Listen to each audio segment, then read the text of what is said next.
আসসালামু আলাইকুম রহমতুল্লাহি ওবরাকাতু। প্রিয় বাংলাদেশবাসী, আমি মালয়েশিয়া প্রবাসী, মালয়েশিয়া থেকে বলতেছি।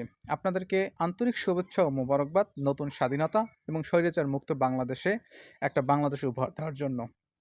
তবে বাংলাদেশে ধর্মপ্রাণ মুসলমানের যে ধর্মীয় বিষয় থেকে, ধর্মীয় সেন্টিমেন্ট থেকে বা ধর্মের প্রতি যে বিশ্বাস, সেই থেকে বাংলাদেশকে এখন পর্যন্ত নাস্তিক মুক্ত করা যায়নি। এখন পর্যন্ত নাস্তিক মুক্ত হয় নাই, কিন্তু আমাদের চেষ্টা করতে হবে বাংলাদেশকে নাস্তিক মুক্ত বাংলাদেশ করার। কেন বললাম? কারণ বাংলাদেশ স্বাধীন হয়েছে, স্বৈরাচার মুক্ত হয়েছে, কিন্তু নাস্তিক মুক্ত হয় না। এই কারণে বর্তমানে যে ধর্মমন্ত্রী ডক্টর আফম খালিদ হাসানকে ধর্ম মন্ত্রণালয়ের উপদেষ্টা হিসেবে দায়িত্ব দেওয়া হয়েছে এবং সে একজন ধর্মমন্ত্রী এখন। এই ধর্মমন্ত্রী ইসলামিক স্টাডিজের বা তার দাড়ি টুপির কারণে আজকে নাস্তিকরা বিভিন্ন ভিডিও, বিভিন্ন ধরনের কথাবার্তা বলতেছে। যেরকম আমি আজকে একটা ভিডিও দেখলাম, সে কুখ্যাত নাস্তিক আসাদ নূর, যে এখন বাংলাদেশে নাই, হয়তো বা অন্য কোনো দেশে আছে, বাংলাদেশ থেকে পালাইয়া, বা বাংলাদেশে থাকলেও কোথায় আছে কেউ জানে না।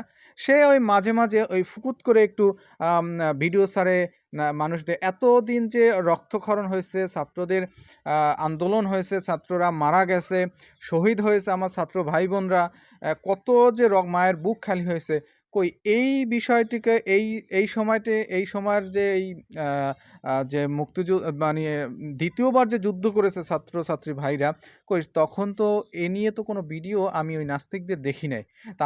তাদেরকে এই স্বৈরাচারী সরকারের বিপক্ষে কোনো কথা বলতে নাস্তিকদের আমি দেখি নাই। কিন্তু যখনই স্বৈরাচার মুক্ত হয়েছে, যখনই এখন একটা সরকার, তত্ত্বাবধায়ক সরকার বা একটা সরকার গঠন, নতুন সরকার গঠন করেছে এবং তারা দেশকে, বাংলাদেশকে এগিয়ে নেওয়ার জন্য দুর্নীতি মুক্ত করে যখনই তারা একটা নতুন সরকার গঠন করছে, তখনই এখন আবার নাস্তিকদের আনাগোনা বেড়ে গেছে।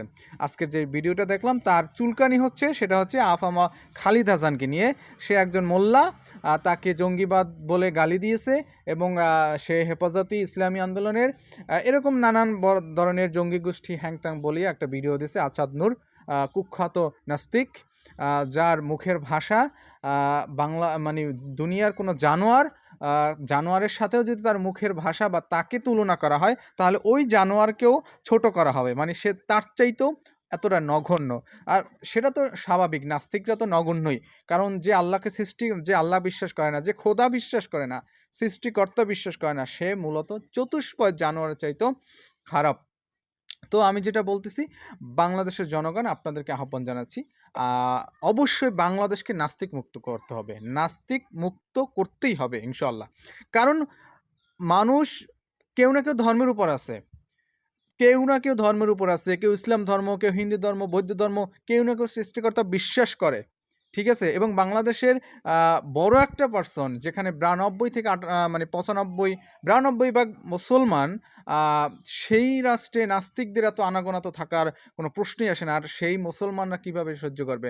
আমি আমি আপনাদেরকে আহ্বান জানাচ্ছি, যেমনি করে স্বৈরাচারের বিরুদ্ধে আপনারা সোচ্চার হয়েছেন, অবশ্যই এই স্বৈরাচারের বিরুদ্ধে যারা আন্দোলন করেছে তারা মুসলমান ঘরের সন্তান, এবং বাংলাদেশে যারা স্বৈরাচারের বিরুদ্ধে আন্দোলন করছে তারা অবশ্যই মুসলমানের ঘরের সন্তান। কারণ বাংলাদেশে যেখানে 92% মুসলমান, সেখানে এত বড় একটা গণবিপ্লব, সেখানে তো মুসলমানের সন্তানরাই থাকবে।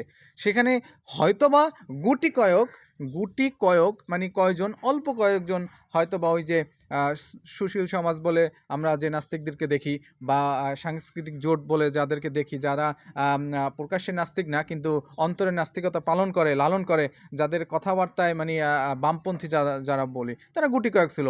আর ম্যাক্সিমাম সব হচ্ছে মুসলমানের ঘর সন্তান, মানে সব মুসলমানের ঘর সন্তান। ইনশাল্লাহ বাংলাদেশ স্বাধীন হয়েছে, স্বৈরাচার মুক্ত হয়েছে। এখানে হিন্দু, বৌদ্ধ, খ্রিস্টান ধর্মপ্রাণ মানুষ বাস করবে। ধর্মপ্রাণ, সে মুসলিম হোক, সে হিন্দু হোক, সে খ্রিস্টান হোক, ধর্মপ্রাণ মানুষ স্বাধীনভাবে বসবাস করবে বাংলাদেশে। কিন্তু কোনো নাস্তিক যদিও থাকে, সে পলায়ন করে থাকবে। সে ওপেনে মানে প্রকাশ্যে সে সৃষ্টিকর্তার বিরুদ্ধে কথা বলবে, এবং বেশিরভাগ ইসলাম নিয়েই তো কথা বলে, বেশিরভাগ মুসলিম ইসলাম নিয়ে তাদের যত চুলকানি।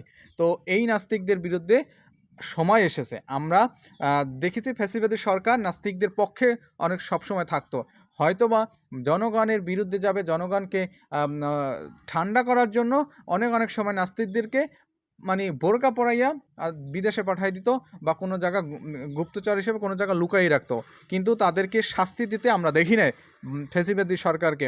তাই দেখেন, এটা এই ধারাই বোঝা যায়, যখনই ফ্যাসিবাদী সরকার উৎখাত হয়েছে, নতুন কোনো সরকার গঠন হয়েছে, তখন এই সরকারের কে মোল্লাবাদী, কে যৌগ মানে জঙ্গিবাদী, হ্যাং ত্যাং, এইসব বিষয়, নানান বিষয় এই কথা শুরু হয়ে গেছে এই মানে নাস্তিকদেরকে। তো আমি আপনাদের উদাত্ত আহ্বান জানাবো, বাংলাদেশে যারা ধর্মপ্রাণ মুসলমান আছেন, বিধর্মীয় যারা আছেন, যারা হিন্দু আছেন, খ্রিস্টান আছেন, বৌদ্ধ আছেন, সবাই নাস্তিকদের বিরুদ্ধে মানে সোচ্চার হন। নাস্তিকের বিরুদ্ধে আপনারা অবশ্যই সচেতন হবেন। তাদেরকে বাংলাদেশ, অন্তত বাংলাদেশে আপনারা সব ধর্মপ্রাণ মুসলমান, সব ধর্মের লোক জোট হয়ে এই নাস্তিক মুক্ত বাংলাদেশ গড়বেন ইনশাআল্লাহ। সবাই ভালো থাকবেন। আসসালামু আলাইকুম রহমতুল্লাহ।